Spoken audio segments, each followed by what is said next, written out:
प्रारंभ करते हैं 1857 की क्रांति, विद्रोह या प्रथम स्वतंत्रता संग्राम के प्रसार के बारे में, इसके दूसरे भाग को। इससे पहले हमने कारणों को देख लिया, जो भी कारण थे, राजनीतिक, सामाजिक, धार्मिक, आर्थिक, प्रशासनिक, सैनिक और तात्कालिक कारण। इसके बाद यह देख लिया था क्रांति का प्रसार किस तरह से बंगाल, उत्तर प्रदेश के मेरठ और दिल्ली पहुंचते हैं, वहां से आगे किस तरह क्रांति का प्रसार होता है झांसी तक। अब बात करते हैं उससे आगे क्रांति का जो प्रसार हुआ उसके बारे में चर्चा करते हैं। रह गए थे। अब बात करें अगर कानपुर की, तो यहाँ पर मराठा पेशवा के रूप में देखें कि बाजीराव द्वितीय को कानपुर के निकट बिठूर भेजा गया था। 8 लाख की पेंशन दी गई थी। बाजीराव के कोई पुत्र नहीं था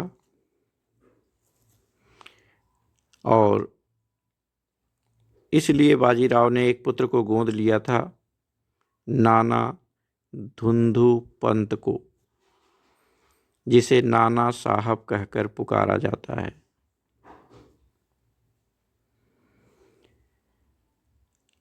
बाजीराव की जब मृत्यु हो जाती है 28 जनवरी 1851 को, तो उसने, अंग्रेजों ने, उस समय जो डलहौजी था, उसने पेंशन नहीं दिया नाना साहब को, जिसको गोद लिया था बाजीराव ने। और अब नाना साहब के मन में अंग्रेजों के प्रति निश्चित तौर पर बहुत बड़ा असंतोष भर चुका था। यहाँ ऑब्जेक्टिव प्रश्न को आप ध्यान रखेंगे। नाना धुंधु पंत, नाना धुंधु पंत को नाना साहब कहा गया है। यह ऑब्जेक्टिव प्रश्न के लिए ध्यान रखेंगे। जो विद्रोह करते हैं, आप ध्यान रखना, नाना धुंधु पंत ही नाना साहब हैं और ये बाजीराव द्वितीय के गोद लिए पुत्र हैं। आगे की बात करते हैं। जब कानपुर में मेरठ की सूचना पहुंचती है कि वहां के ऐसे विद्रोह हो गया है, तो वहाँ स्थिति संभालते हैं नाना साहब।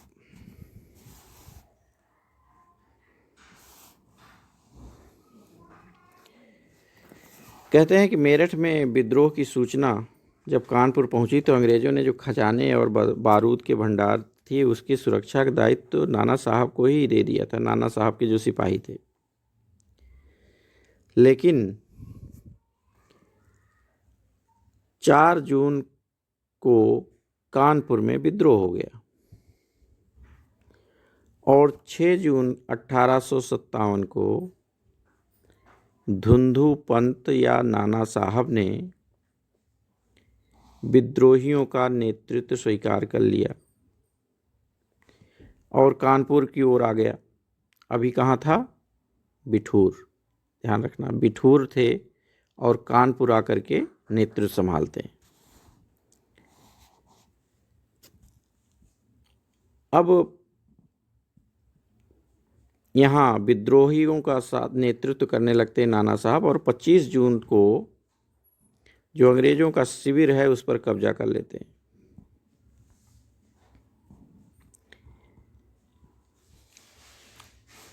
अंग्रेज भागते हैं इलाहाबाद की ओर और पीछा कर लेते हैं उनके क्रांतिकारी।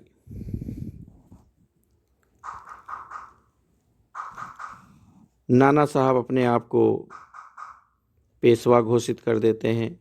पेशवा बाजीराव द्वितीय के पुत्र थे ही, वो अपने को पेशवा घोषित कर देते हैं।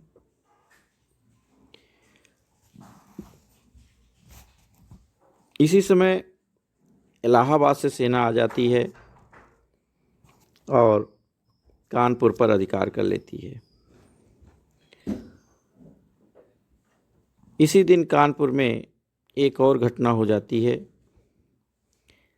बीबी घर नामक एक मकान था जिसमें कुछ अंग्रेज और स्त्रियां थी, स्त्रियां, बच्चे, इनकी सामूहिक रूप से हत्या कर दी जाती है 16 जुलाई 1857 को। और उसके बाद अंग्रेजों ने बहुत सारे लोगों को मौत के घाट उतार दिया, निर्दोष लोगों को। अंग्रेज अधिकारी जनरल नील ने एक मुसलमान अधिकारी को बीबी घर में फर्श पर लगे खून को जीभ से साफ करने का आदेश दिया।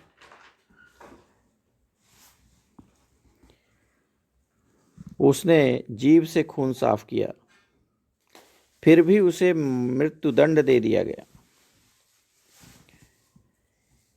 मृत जो ब्राह्मण थे उनको जमीन में दफना दिया, मुसलमानों को चिता पर जलाया। उल्टा, जो ब्राह्मण सामान्य तौर पर जलाए जाते हैं मरने के बाद, तो उनको दफना दिया, और जो मुसलमान दफनाया जाते हैं उनकी परंपरा के खिलाफ, उनके खिलाफ उसे जला दिया गया। और नाना के महल में आग लगा दी जाती है, बिठूर पर आक्रमण कर दिया जाता है। बिठूर में भयंकर लूटमार कर लिया गया, धन संपत्ति लूट ली गई। कहते हैं इतना अधिक बिठूर में सोना चांदी मिला कि उसे अंग्रेज ले नहीं जा पाए, इतना अधिक था। जनवरी 1858 के बाद यह पता नहीं चलता कि नाना साहब कहाँ गए। कुछ लोग कहते हैं कि वो नेपाल चले गए, लेकिन अभी इस पर शोध कार्य बाकी है, स्पष्ट नहीं है कि नाना साहब कहाँ गए। लेकिन जब तक थे निश्चित तौर पर मनोयोग से विद्रोह किए, विद्रोहियों के साथ रहे, उनका नेतृत्व किया। अब बात करें बिहार की। बिहार में विद्रोह का संचालन करने वाले थे शाहाबाद जिले के जगदीशपुर के जमींदार कुंवर सिंह आरा। कुंवर सिंह उस समय 70 वर्ष की आयु थी, फिर भी साहस बहुत अधिक था, काफ़ी साहस के साथ लड़ रहे थे। वो काफ़ी बड़े जमींदार थे।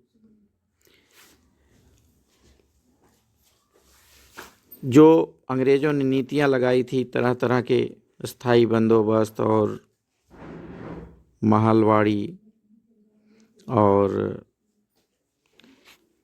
टैक्सेज को, उनके कारण इनकी स्थिति भी खराब हो गई थी।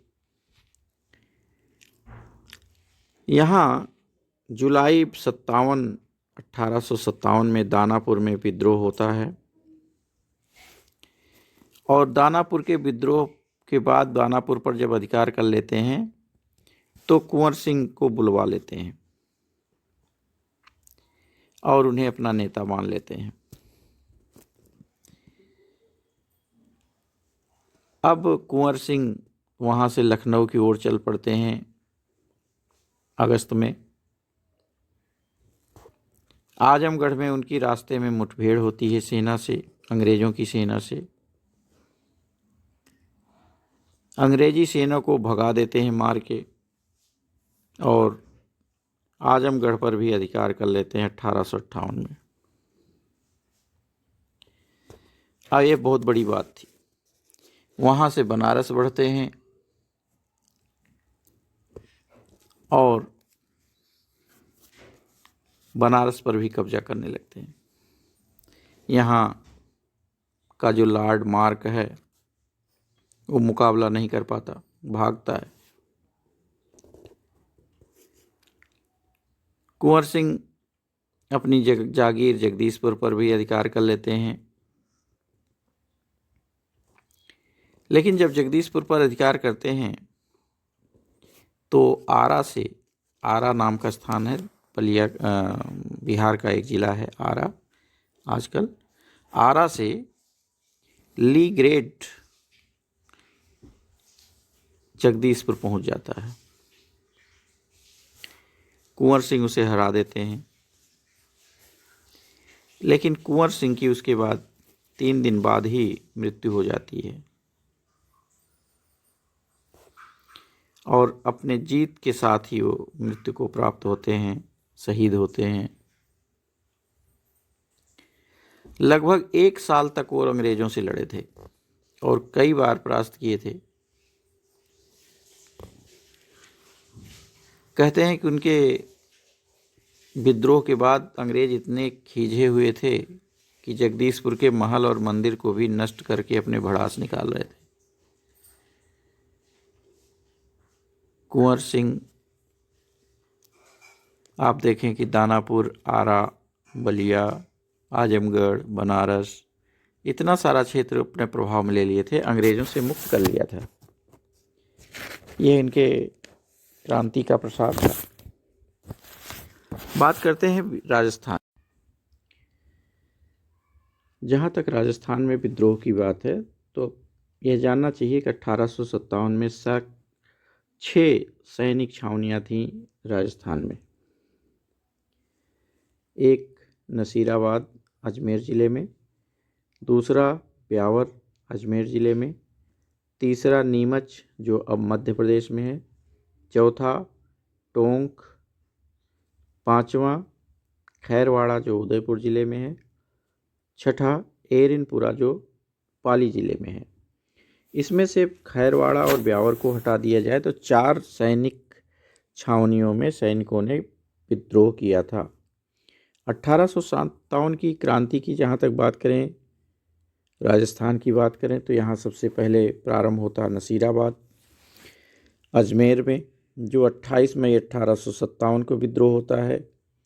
इस विद्रोह में 15वीं बंगाल नेटिव इन्फेंट्री ने नेतृत्व किया था और इसमें न्यूबरो नामक एक अंग्रेज सैनिक अधिकारी की हत्या कर दी गई थी और क्रांतिकारी दिल्ली की ओर चल पड़े। दूसरा विद्रोह हम कहें 3 जून को 1857 को मध्य प्रदेश में जो हीरा सिंह के नेतृत्व में हुआ था, और ये हीरा सिंह का नेतृत्व वाला विद्रोह जो हुआ, अगले 4 जून को टोंक पहुंचते हैं देवली और नीमच के सैनिक टोंक पहुंचते हैं और यहाँ टोंक की सेना ने नेतृत्व किया और यहाँ राजकीय सेना अर्थात टोंक के जो नवाब थे उनकी जो सेना थी, उस सेना का एक सैनिक मीर आलम खां के नेतृत्व में टोंक के नवाब वज़ीर अली के खिलाफ विद्रोह किया। यानी ध्यान रखना, टोंक के जो नवाब थे वज़ीर अली, उन्हीं के सैनिकों ने उनके खिलाफ विद्रोह किया। टोंक, देवली, नीमच, तीनों जगह की सेनाएं अब एक साथ हो गई और वह दिल्ली की तरफ चल पड़ी थी। इसके बाद 21 अगस्त 1857 को पाली जिले के एरिनपुरा में विद्रोह होता है, जहां जोधपुर लीजियन टुकली से एरिनपुरा में विद्रोह किया गया और इसका नेतृत्व करने वाले थे मोती खां, तिलक राम, शीतल प्रसाद, और इन लोगों ने जोधपुर लीजियन के सैनिकों ने चलो दिल्ली मारो फिरंगी का नारा दिया था। ध्यान रखें, ऑब्जेक्टिव प्रश्न के लिए चलो दिल्ली मारो फिरंगी का नारा जोधपुर लीजियन के विद्रोही और भारतीय क्रांतिकारी सैनिकों ने किया था। यह नारा दिया था, ये ध्यान रखेंगे, चलो दिल्ली मारो फिरंगी। पाली के जो आउआ थे, जो स्थान है जोधपुर रियासत का ही एक ठिकाना था। इसमें ठाकुर कुशाल सिंह ने विद्रोह किया था। गुलर, आशोपा, आलनियावास और इसके आसपास के जागीरदार ने इस विद्रोह में भाग लिया था। 8 सितंबर 1857 को पाली के बिथौड़ा का युद्ध हुआ था। क्रांतिकारियों की सेना का नेतृत्व कुशाल सिंह कर रहे थे और अंग्रेज़ों की तरफ से कैप्टन हीथ कोट कर रहे थे। इसमें क्रांतिकारी विजय प्राप्त पाए थे, विजयी हुए थे, अंग्रेज़ों को परास्त किया था। 18 सितंबर 1857 को ही पाली के चेलावास में भी युद्ध हुआ था। इसमें भी कुशाल सिंह थे जो क्रांति का नेतृत्व कर रहे थे और अंग्रेज़ों के एजीजी जॉर्ज पैट्रिक लॉरेंस थे। जॉर्ज पैट्रिक लॉरेंस, इन दोनों के बीच युद्ध होता है, लॉरेंस और कुशाल सिंह के बीच, और इसमें भी क्रांतिकारी कुशाल सिंह के नेतृत्व में विजय प्राप्त करते हैं। इसे गोरों और कालों का युद्ध भी कहा जाता है, चेलावास का युद्ध, ध्यान रखेंगे। जोधपुर के पॉलिटिकल एजेंट मेसन का सिर काटकर आउवा के किले के मुख्य द्वार पर लटका दिया था और ब्रिगेडियर होम्स के नेतृत्व में अंग्रेज सेना आउवा पर आक्रमण कर देती है। जनवरी 1858 में पृथ्वी सिंह, जो इनका छोटा भाई था, को किले की जिम्मेदारी सौंप करके कुशाल सिंह मेवाड़ चले जाते हैं और वहाँ शरण लेते हैं सलुम्बर के पास। इस समय मेवाड़ का ठाकुर जोधा सिंह था। इस युद्ध में अंग्रेज़ों की विजय होती है। सलुम्बर और कुशाल सिंह की कुलदेवी सुगाली माता उस समय थी, मानी जाती हैं। सुगाली माता कहा जाता है, उनके 10 सिर और 54 हाथ थे और उनसे कुलदेवी से इनको बहुत ताकत मिलती थी। और कहते हैं ब्रिगेडियर होम्स सुगाली माता की मूर्ति को उठा करके अजमेर ले जाता है और वर्तमान में अजमेर संग्रहालय में रखा भी गया है।